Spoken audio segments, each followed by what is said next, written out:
जगह बड़ी भैड़ी ध्यान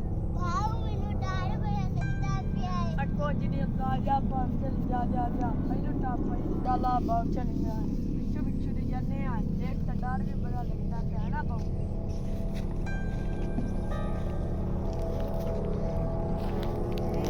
सामने शिकार आ रहा है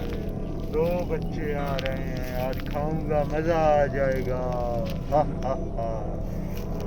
अपन घर के नेड़े लिखे अपने खड़ते हैं ला बस वो नेड़े मैं बड़े बच्चे को उठाऊंगा छोटे से मेरी भूख नहीं खत्म होगी बड़े को खाने से मेरी भूख खत्म होगी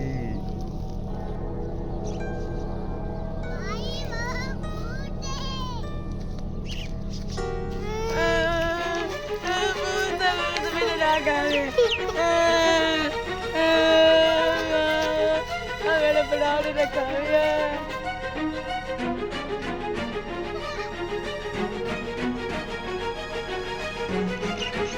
भूत तू मेरे बड़ा ने की कीता बेहोश हो गया आ की कीता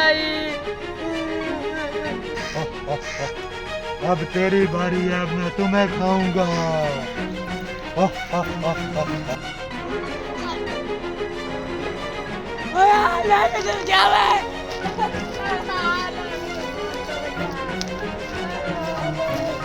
अब मैं तुम्हें यहाँ पे उल्टा लटकाऊंगा और तुम्हें खा जाऊंगा